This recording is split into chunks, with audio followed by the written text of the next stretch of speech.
What's up, guys? We're back here. Korea versus the world. It's 1-1. It is some great play by Scarlet in that last set, Tasteless. Yeah, phenomenal play. I love it when I see perfect play from start to finish.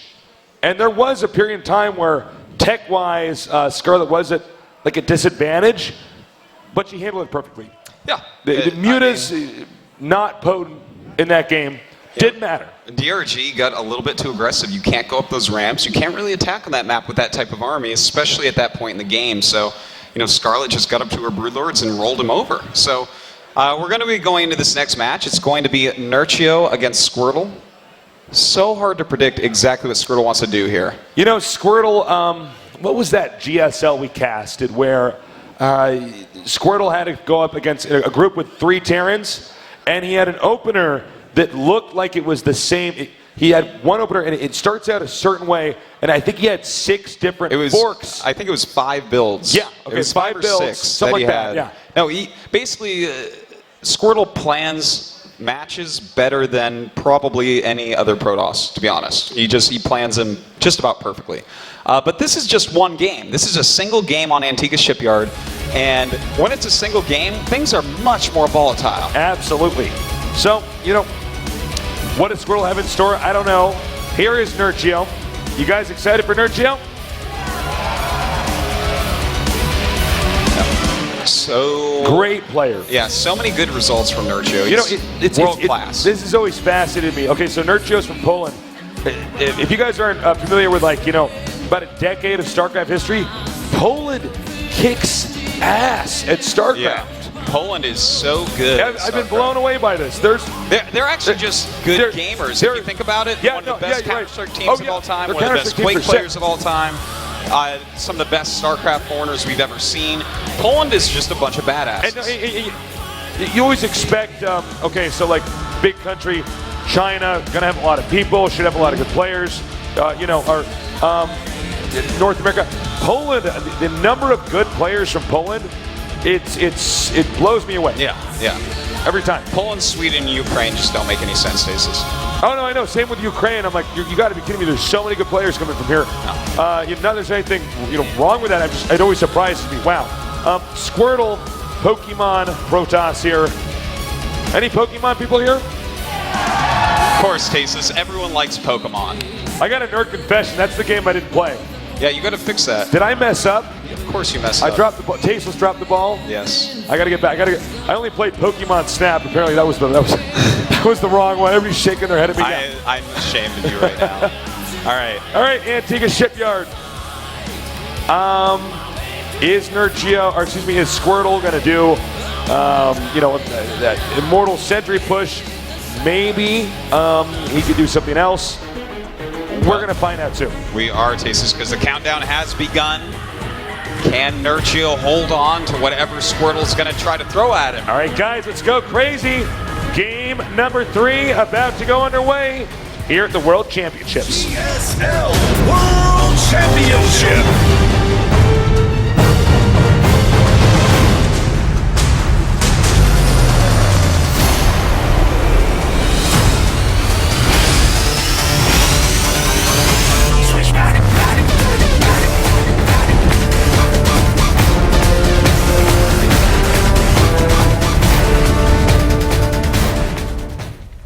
Our players over here in the center right starting location. We got our Zerg player. His ideas.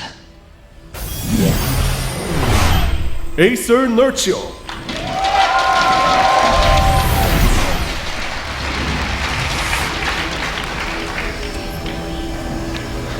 And in the center left, a GSL finalist. He is Squirtle.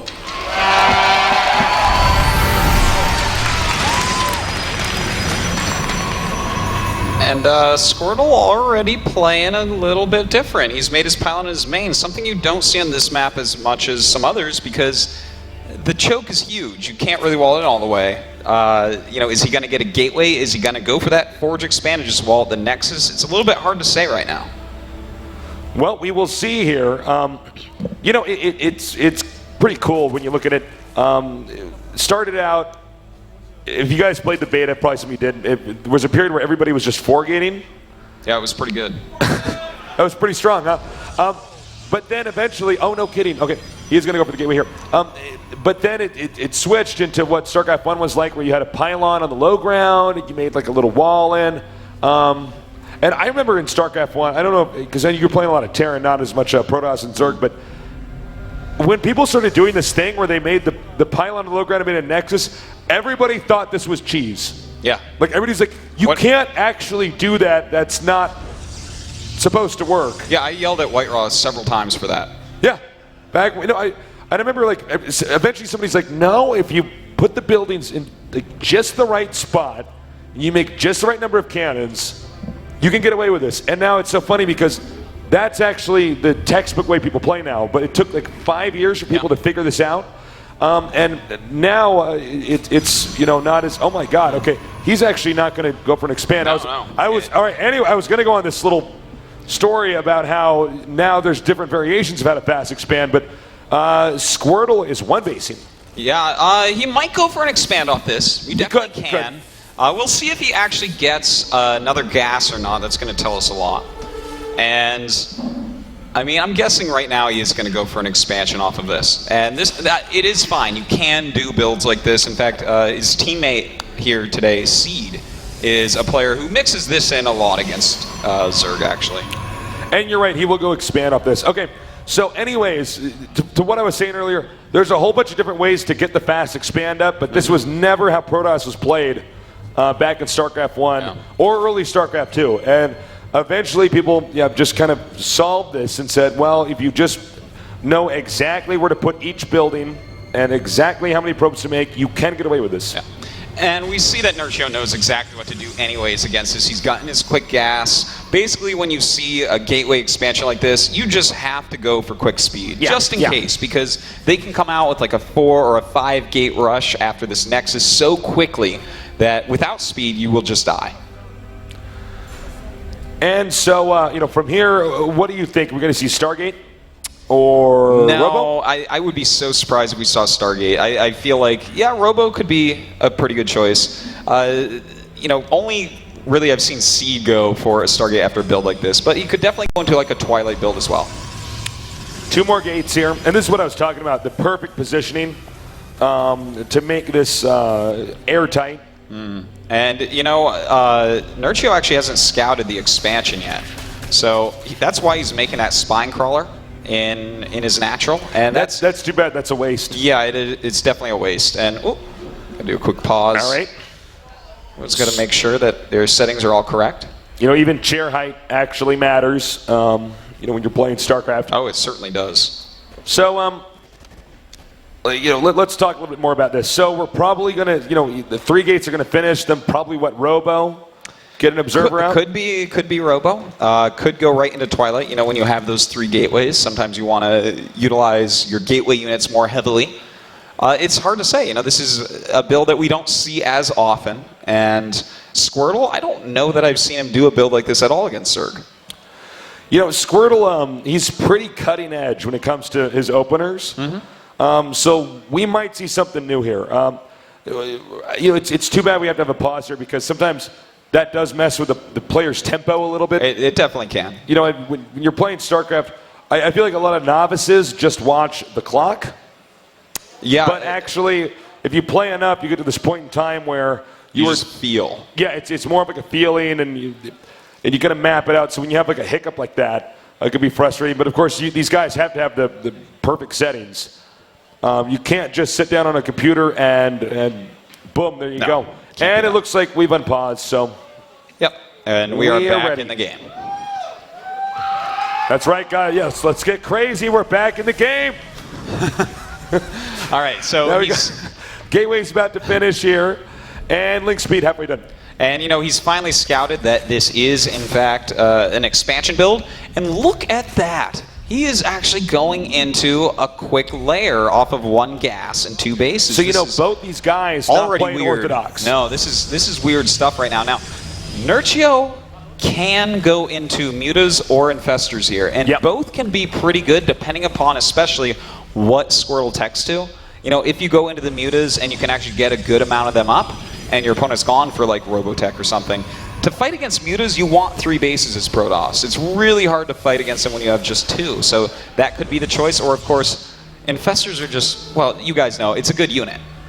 They're pretty good. They're pretty strong.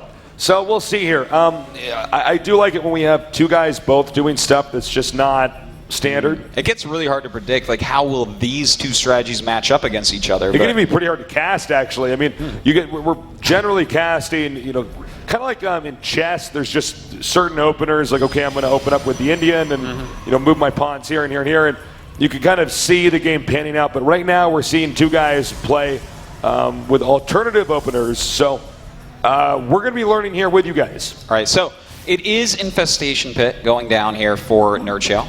And we actually have, for Squirtle, the robotics. So he's going to go ahead and get some observers out. We'll see if he wants to do any sort of attack or he just wants to go in and expand. By the way the build looks right now, I have to say I think he's just going to take a 3rd base and then do a 3 base timing. Yeah, it looks like that's going to be the case here. And this is one of these games where it's you know, fairly tacit, but nobody really wants to engage each other. Like these lings here, that's just him poking in and seeing, okay, what's over here? All right, I can confirm, you know, whatever suspicions I might have had before, and the game goes on. Well, we still don't know for sure what Squirtle's going for, adding a bunch of gates at his front. A lot of lings coming out for Nerchio, realizing that he probably needs some extra units out in the map just in case. What? He just threw down Colossus Tech. Oh. Wasn't expecting that one, Tasteless, I have to admit. Well, because of the, hold that thought. We got Lings hitting some probes here. Yeah, the probe's trying to block him from getting in the main base. That would be very annoying. There you go, some nice force fields. But some Lings got some probes going down here. 8 killed already. That was pretty effective overall. You know, that did a lot more damage than I expected. Yeah. He probably should have gone up the ramp and force fielded it from there, just to keep him safe. All right, so right now, I mean, we do have 5 Infestors that are going to pop out. Is Squirtle, I mean, he's not going to do a 2-base Colossus timing attack. Those basically don't exist anymore. All right, he is going for that 3rd. And, of course, Colossus Tech is going to be very nice against someone who's going for upgraded Lings as well as Infestors. Okay, so a little bit of a delay there, but he will get the Nexus up. And as you can see, the observer's finally gotten over there. That's one of the weird things about this matchup for Protoss is if the Zerg does it right, Protoss doesn't really get to see what's actually going on until that observer gets there. There's really no easy route to scout. Yeah, and you do have to react against what Zerg's doing, sure. Especially the hive timing. That's the biggest thing, and Spires can be tricky too. And in fact, a Spire is on the way, probably just for Corruptors though. I don't think Nerchio is going to switch into Mutas here. Okay, he burnt a little bit too many force fields there, but he did deny the Zerglings from tearing down those rocks. We got +1 attack over here. And another thing to note, because it wasn't a forge opener, the upgrades for the Protoss are a little bit off compared to a normal game. Yeah, oftentimes you'll see +2 a little bit quicker, but sure. He's still getting it with good speed here. And in fact, he's going up to a 3rd Colossus with that Thermal Lance, adding some more gateways as well as the gases as 3rd base. So yeah, I think this is just going to be a 3-base timing here. Will he get a 4th Colossus or will he go with 3? You know, 3 is a pretty solid number. He could keep going for more, but I think he's probably going to want to get his Psy Storm out here and get that tech up. Blink is now on the way. And are we going to have an engagement? Okay, no. Denied. It would be a kind of weird time, I feel, for Nerchio to actually attack in. You know, he's going up to his hive, he's getting his Corruptors out, and he definitely doesn't want a real full-fledged battle without those Corruptors to take down the Colossi. Okay, so more Colossi coming up here. And let's talk about that. Now we're getting into late game, so this is where the map becomes kind of complicated. Okay, so if you look at the mini-map, there's 2 little bases. That one we got right there, and then one a little bit below that. That's the only really accessible base for Zerg now, but it's also in the middle of the map, and there's a high ground. So if Protoss can occupy the high ground, Zerg's screwed. Yeah, I mean, if you can't can run actually from get it. up there and hold, it's very nice. Now, we just saw that Squirtle realizes that Hive Tech is on the way. He's thrown down his Stargate. He's definitely going to have to start moving out now. He is building a 4th Colossus, but I feel like he actually has to hit before then. Just warp in Stalkers nonstop and get this attack going with 3 Colossus. Okay, so what Zerg wants to do is, if Protoss leaves, Zerg goes in counterattacks and to try to pull the Protoss back in there. Let's see if it actually happens. Yeah, I think Nerchio's definitely going to want to counterattack. Ling's in position. Yeah, That's why sometimes if you want to hit the 4th base, you actually want to go in like a Z shape across the map so that they can't really go around you. Well, right now, a lot of posturing going on. That Greater Spire is coming closer and closer to being finished. And, you know, as he actually gets up to that tech, losing the 4th base won't matter as much because he'll have that slight tech advantage. So Squirtle has to get out and get some damage on. Okay, so he's hitting it. Excuse me, and the Lings did not counterattack. I don't actually know what Nerchio's going to do, but... There we go. He was waiting to see the Colossus up there, it looks like. But no, turns around. Being very careful with what he has here. Of course, if you throw any units away right now, you could lose the game because of it. Kind of a bizarre move there for Nerchio. I mean, he made a 4th base, Squirtle asserted himself, killed it, and Nerchio's backed up now. So from here, what do we want to watch for? Well, it looks like we're going to have to wait and see if Nerchio gets a 4th base. If Nerchio can't get a 4th base, he's in a lot of trouble. Yeah, and we have a lot of Broodlords morphing. Yeah, Nerchio's on that 3rd base, but, you know, if he keeps all his units alive, he can still definitely fight against a 3-base Protoss with that composition. Wait, what? Yeah. He's getting carriers. Man. Forget the mothership. Overrated. Carriers, haven't seen one of these in a long time. The flying paperweights of StarCraft 2. You know, there's a reason why carriers aren't used. They were used in StarCraft 1, but there's different units and stuff. Yeah. They're generally not considered cost-effective at all. Yeah, they're very strong. They have great range, but it's expensive to keep those interceptors coming. And, yeah, there are a lot of supply, all that stuff. So, you know what? I'm actually, even though it's 3-base versus 3-base and the tech of Squirtle is coming along nicely, I am kind of liking where Nerchio's at. He's got those 8 investors. He's about to have 14 Broodlords. Here's what I think actually happened. I think he was going to go Mothership tech, killed the 4th, and because there's been so much taunts in this series, he's saying, all right, I'm going to make carriers now. Could be. Well, we will see. Squirtle is taking a 4th base right now. That's good because he has such map control. He's playing against such a slow composition that he definitely can take that 4th and have a good chance of actually getting up, holding it, and mining from it. There is only one corruptor. So, the other thing about carriers, since this is the rare moment in my career I get to talk about carriers in StarCraft 2, they're only good when you get like a ton of them. It's not like there's no one carrier strategy where you're like there in micro and you got your one carrier floating over your army. Don't tell him see that. I won't tell him see that. But you know, if you get up to like let's say like 8, he's in trouble. Okay, Warp Prism harass. Yeah, some nice harassment going down. Of course, his slow army going to have a hard time. He is hitting that 4th base of Squirtle. Definitely something that he's going to want to take out. The Broodlord's moving back ever so slowly. It looks like the 4th will end up falling here. Too bad for Squirtle. That would have been really powerful to have that 4th up now. We're still on one corruptor. Can you check on your PC? Does he have vision of the carriers or anything? He does not, right? He has no idea, he has any idea right now about that. And yeah, he hasn't seen the Stargates at all. Okay, so we got 4 carriers out and 3 more making. And that's close enough to 8 that I would say that if he gets that out and has the interceptors ready, not only is Nerchio going to be blindsided, but humiliated in this game as well. Yeah, and in fact, a lot of Banelings are being made right now. So, you know, the Banelings are not what's really needed here. What he needs is more infestors and more corruptors. So, of course, yeah, he doesn't know that quite yet. And Squirtle is going to surprise him, and it's not going to be the type of surprise that he likes. Okay, so Broodlords are coming. These probes barely, well, some of them make it out. And I think Squirtle's going to retreat. Yep, he's going to wait for it. Broodlords cannot run away. Well, not quickly.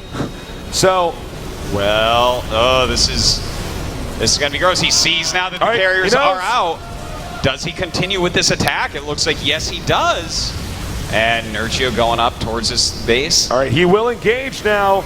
Nice force fields. Yeah, excellent force fields going out. A lot of infested Terrans going down. How much anti-air does he really have? 9 more Corruptors are on the way. The ground army going to be eliminated pretty quickly here. But you know what? The ground army isn't what's important. It's these carriers. And now we learned that infested Terrans are not good against carriers. DPS, pretty good on those. All right, the Banelings, if he gets the probes, that's something. And great Banelings there by Nerchio. But Squirtle is going to eliminate a lot of these. Now, we do have a lot of Corruptors on the way, so he may be able to fight that off. all right, we're in a high-speed carrier Broodlord chase. Well, I don't know, Artosis. I never cast games with carriers or Corruptors that good against them. I guess I'm going to find out. I mean, Corruptor Infestor does beat Carrier eventually, but he's been caught so off guard. I don't know that it's going to happen this time. Okay.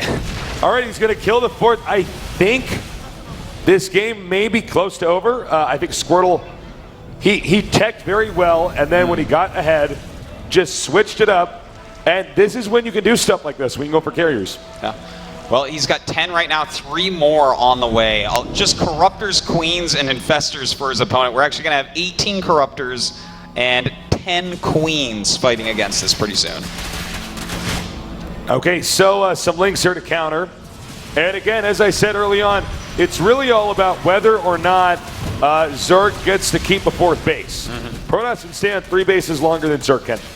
And Nerchio is actually taking a couple bases right now, so we'll see if he can actually get those mining for a little bit. We do have a Templar Archives on the way. Sizestorm, definitely something you want to have with this. And Archons work very well as well against the clumped up Corruptors. But, you know, this is actually still anyone's game. Either player could still win this. Mineral field. All right, so we got Infestors moving out. Squirtle is playing incredibly passively, and he probably should. Because, I mean, if you lose the carriers, I mean, you've lost so much of what you've invested in. And we got Nerchio going for the 4th base here.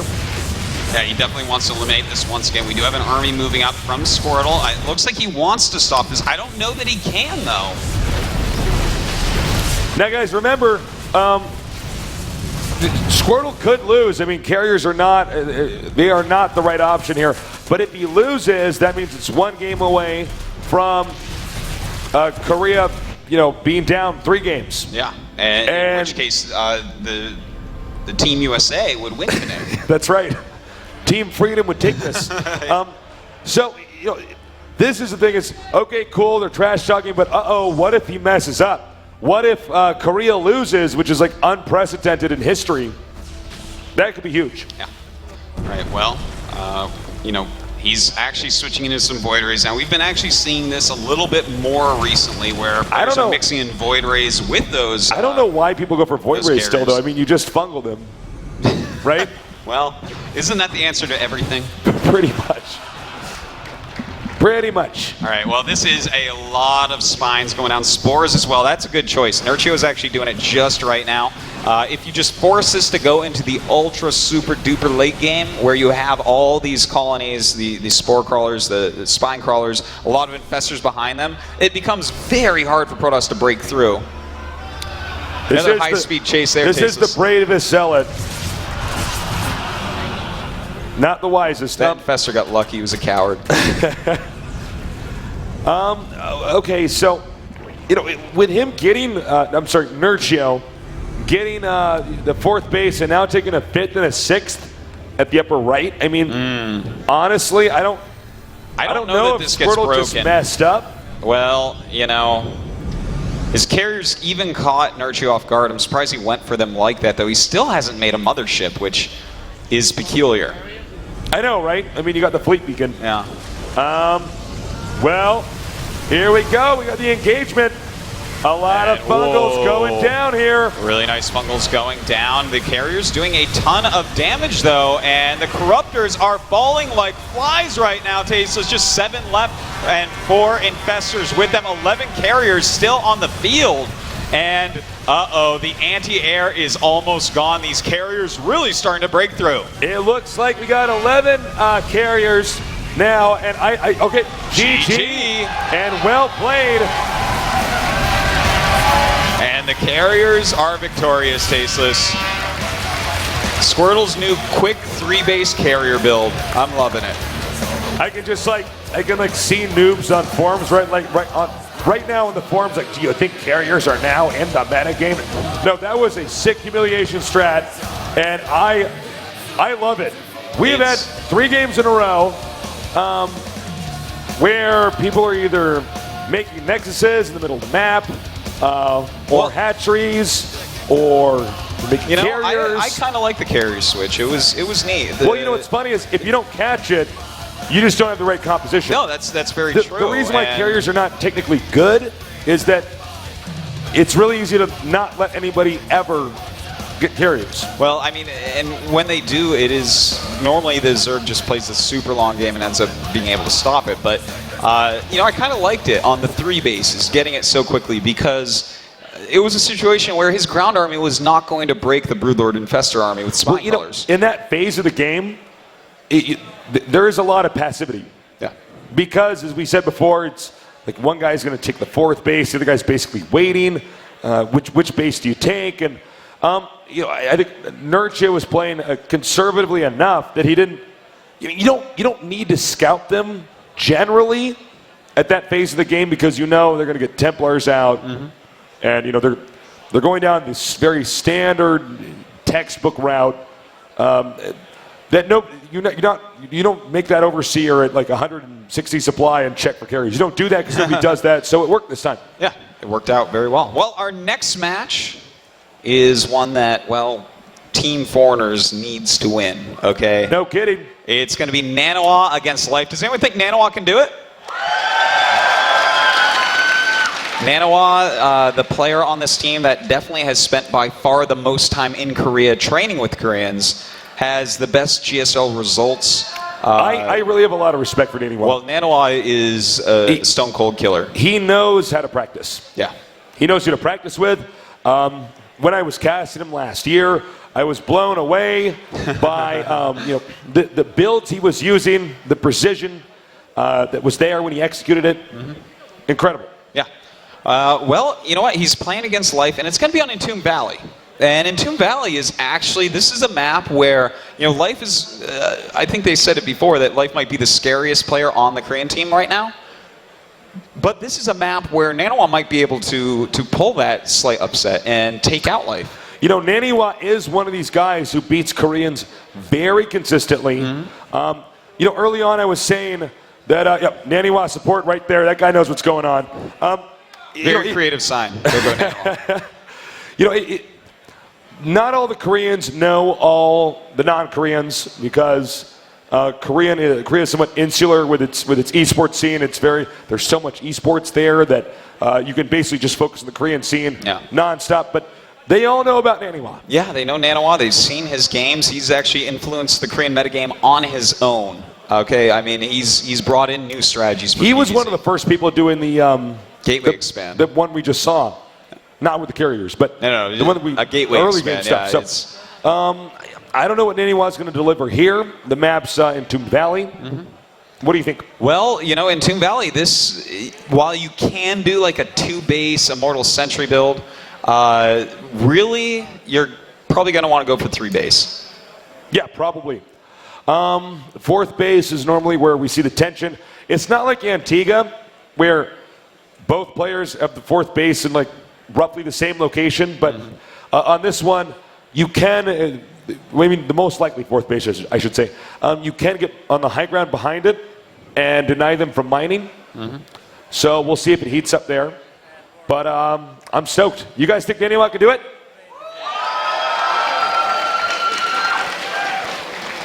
Well, we'll see. Still waiting for them to get in the game so we can get this started, Tasteless. Yeah, there's been a little bit of a delay. All right, so we're in Vegas. How many of you are up on the gambling? Who's winning money? All right, as I thought, it was less than yesterday. And how many people are losing like me? All right. All right, well, as you see, Nanawa with a huge list of accomplishments. If I was a betting man, I would say I think Naniwa can win this. I definitely think he can, but Life is difficult to play against Zerg. He's very unpredictable. He's killing it right now, man. Look at this. He got second place in that GSL 4, just losing to Creator in the finals. And, you know, 1 Code S, 1 MLG. He's on fire. Yeah, this guy is in his prime. But, you know, I'm always curious with Life, how long can he keep the ball rolling? I don't know, man.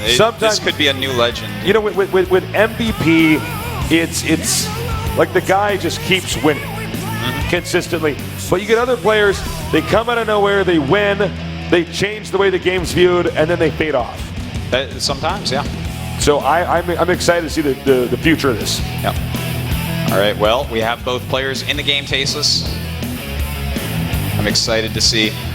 What will Nanawa's strat be? I feel like it's going to be 3-base. I'd love to see a +2 Blink Stalker attack, but we'll see. Life, if anyone can hold it, Life is that anyone. All right, guys, we're doing this. Let's get hype. Naniwa against Life here at the World Championships. GSL World Champion.